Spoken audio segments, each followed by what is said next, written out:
and pray, what is she or anyone else in the European Union doing about it? Obviously nothing for at least the last 20 years. I feel uncomfortable to remember John Pilger's documentary on East Timor, shown a few days ago on ITV, where the Indonesian government has been murdering at least 250,000 East Timorese with arms supplied by Thatcherite governments and now by New Labour, which had professed otherwise. Foreign policies made by Robin Cook, who is so awkward in human relations as to break the news of his decision to divorce his wife when the wife was devastated because her beloved horse had been put down. In one of the most hilarious moments of human stupidity I've come across, Mr. Cook is reported as saying, "I think since you are obviously so upset about the horse, I may as well tell you I have been having an affair." Incredible. And this is our foreign secretary. So incredible. However, in Islamic countries, Pakistan, Jordan, etc., thousands of women are killed, quote, according to the Times, killed annually because of alleged immorality. Meanwhile, in our own civilized Britain, quotation from Guardian, abusive parents are getting away with murder because of the willingness of pathologists and coroners to settle for a hot death verdict without sufficient investigation when a child dies unexpectedly. Nearly all the killers were the mothers, who usually smothered their children. The good news is, and I cannot say how good you may think the news to be, mankind's history has never been otherwise but full of horrors. There is nothing new under the sun. Mothers smothering their children in today's Britain has a long, respectable Victorian tradition in Britain, stretching back to the Middle Ages of all European countries, when children were openly, ritually murdered, following the King Herod's paradigm in the New Testament, which in turn replicates the Passover act of God himself, murdering the firstborn of the Egyptians to punish them for injustice against the Jews. Medieval Christians then reversed this biblical given and accused the European Jewry of regular child murder and blood drinking to cover up their own pedocide. I'm coining this word, means child murder. There is no period of human history which could compare in murderous depravity and criminal perversion with the last days of the Roman Empire, when anything and all was possible literally. A liberal model which seems to be the longing of the postmodernists in our own times. I hope such a day never returns.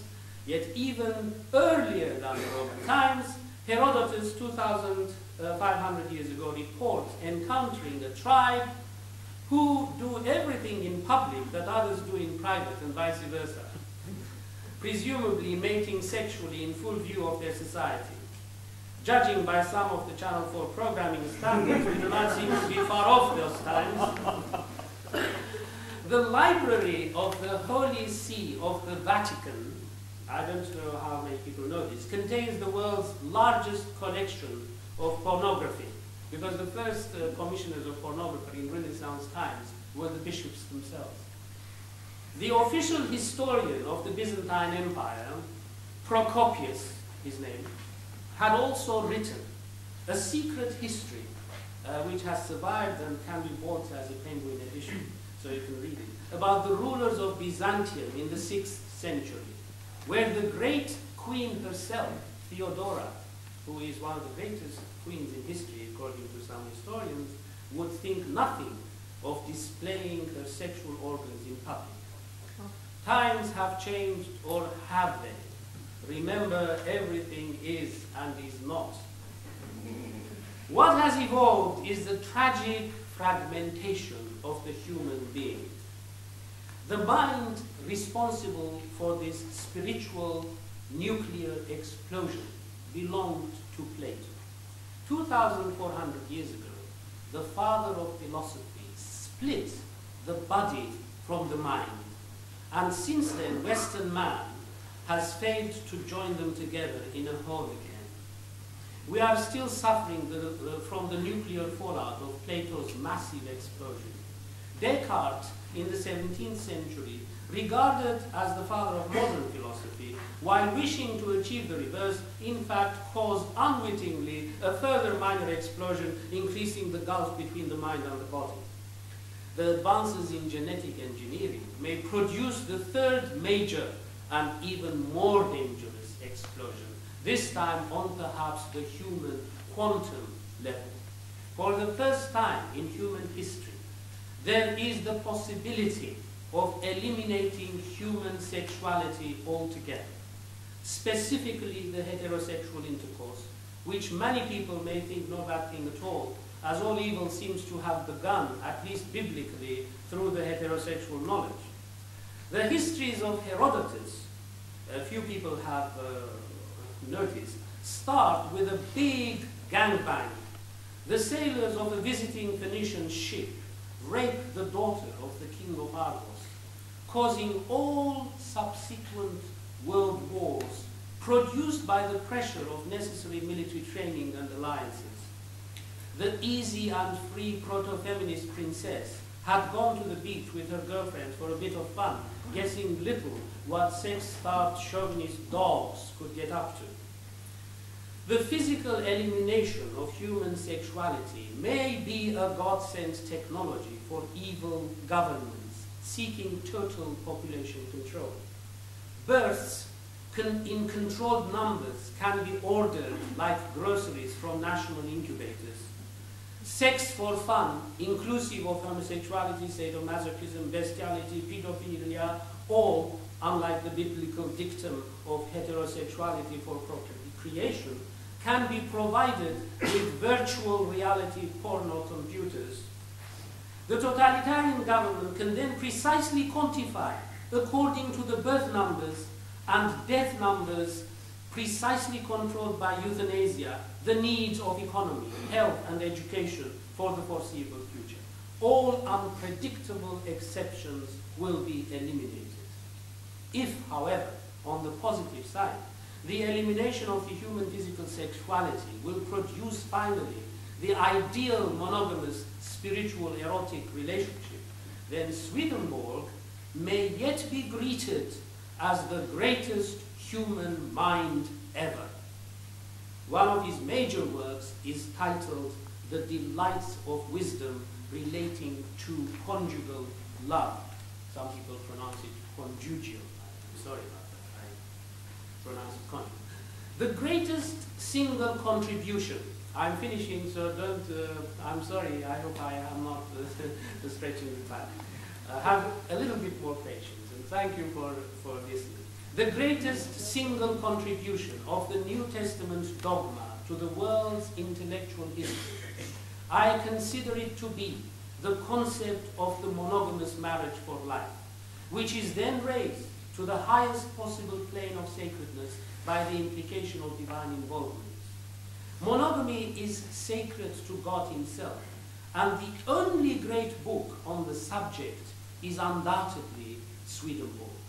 I mean, this book on the delights of the wisdom relating to conjugal love is such great fun to read. I hope everybody reads, and I hope if I can have a word in our charming book seller's ears, probably you can make a special offer for you tonight. I don't know. We'll try. It's a beautiful book to read. Very simple, very easy, and very straight. This idea that the whole universe is born of love, eros, is very ancient in Greek thought. Greek scholars are unanimous in accepting it as actually the most ancient concept ever. It is millennia later that the other gods developed, and eros is this time reduced to becoming Aphrodite's child from her fornicatory union with Ares, the god of war. Aphrodite was formerly married to Hephaestus, the god of craftsmanship and artistic creativity. Therefore, eros becomes the fruit of fornication. The modern equalization of love with sex was a very gradual process of reductionism from being all the very cause of the whole universe coming into being, to meaning no more than coital sex lasting minutes. Saint Paul, the great discoverer and formulator of the sacred monogamous marriage, undoubtedly knew of the original Greek concept of existential causality, and may have unwittingly used it as his source of inspiration. But his discovery and definition of monogamous love I consider to be one of the greatest achievements of the human mind, and totally a scientific concept, because it is quantifiable and testable. Where it occurs in 1 Corinthians 13 is some of the most unique words ever written, and here it is in the New International Version. Love, and this is very important because this seeps through Swedenborg, and it is his source. Love is patient, love is kind, it does not envy, it does not boast, it is not proud, it is not rude, it is not self-seeking, it is not easily angered, it keeps no record of wrongs. This is so beautiful. I mean, imagine how many couples keep a laundry list of wrongs about one another's behavior. Love does not delight in evil, but rejoices with the truth. Very important concept. We shall come back to it, especially in Swedenborg's elaboration. It always protects, always trusts, always hopes, always perseveres. Love never fails.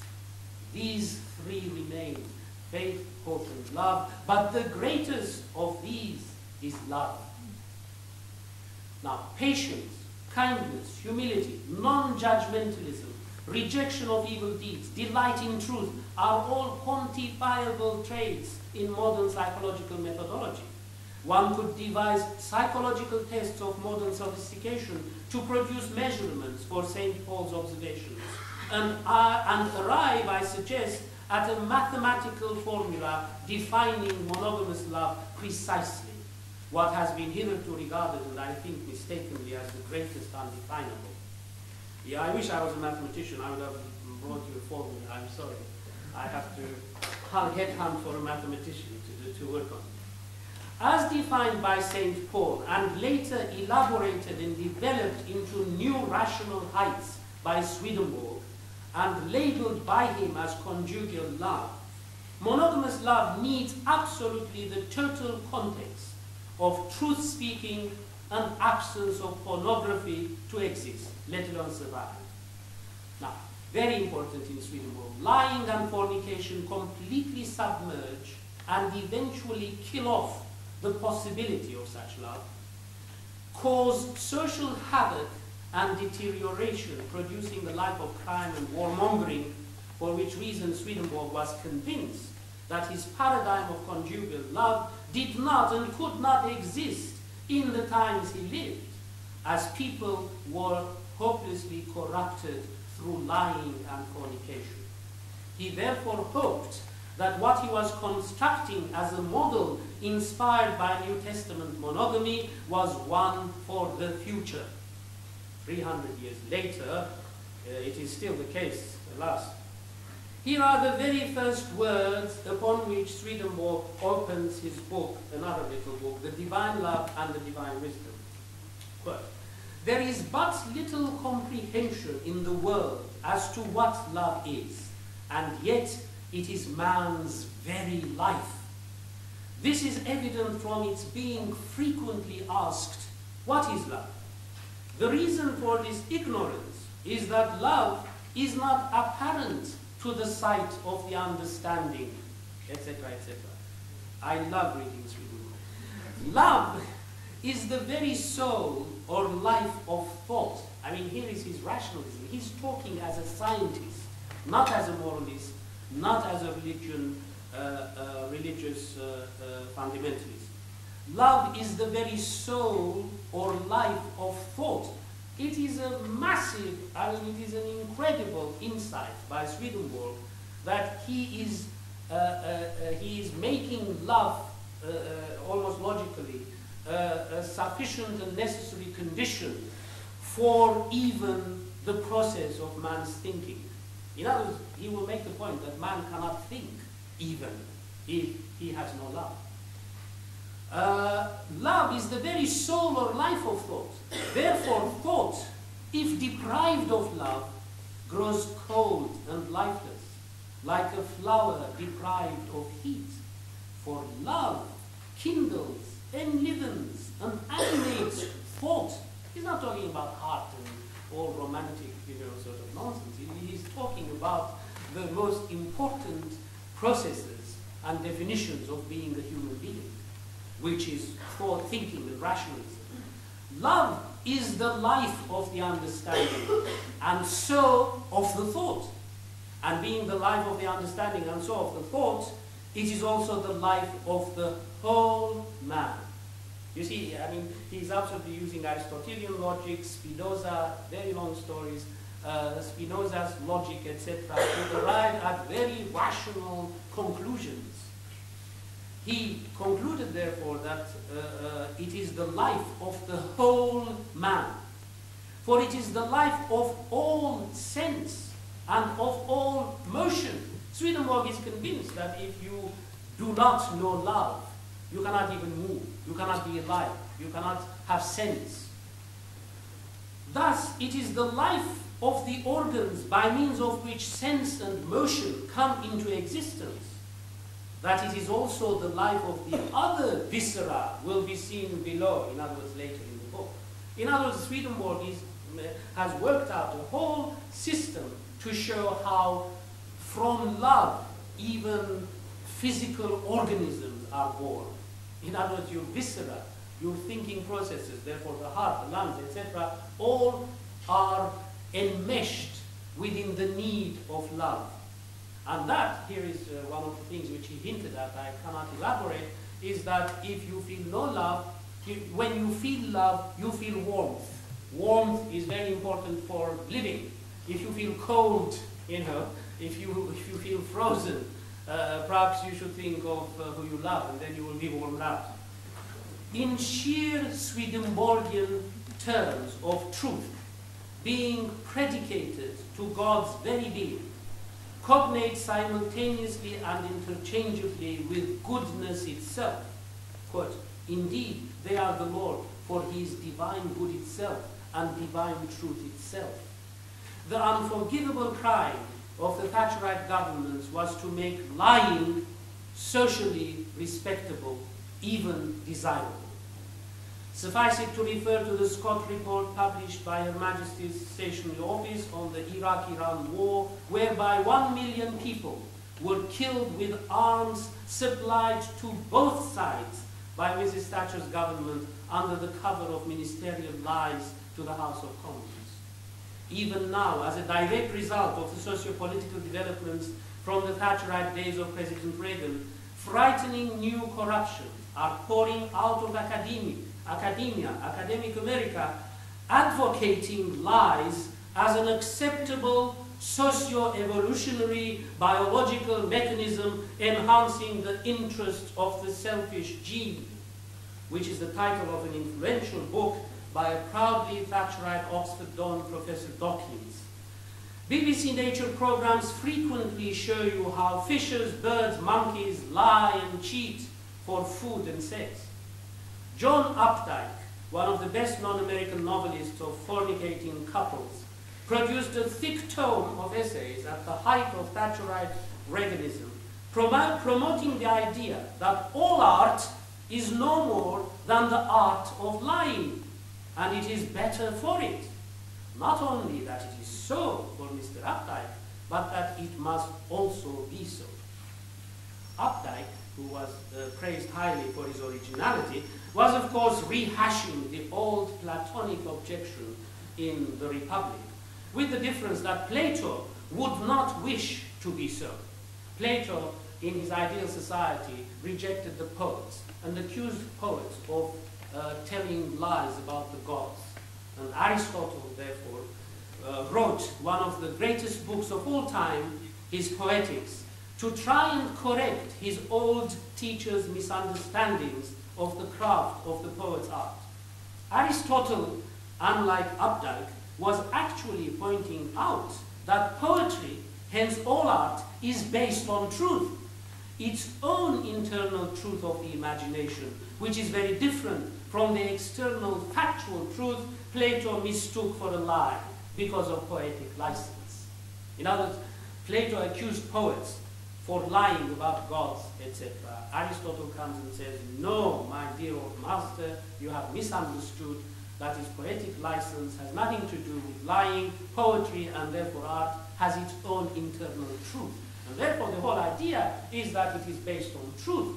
And it is a very dangerous development to make lying respectable in society and socially everywhere. Like Swedenborg, who believed in the New Testament dictum of Satan being the father of lies, I consider truth-speaking to be monumentally essential for a humanly decent society. Lying on a personal level would ultimately render all social relations murderous.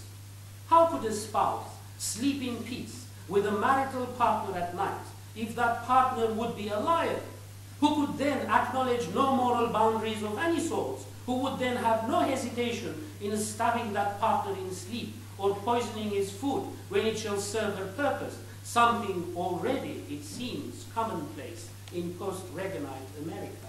There's a recent book by Lionel Jeffrey, I won't mention, a recent book saying that now almost 50% of crimes in America are committed as a way of resolving marital issues. It's very, very, this book is just out by, well, I'll tell you the publisher.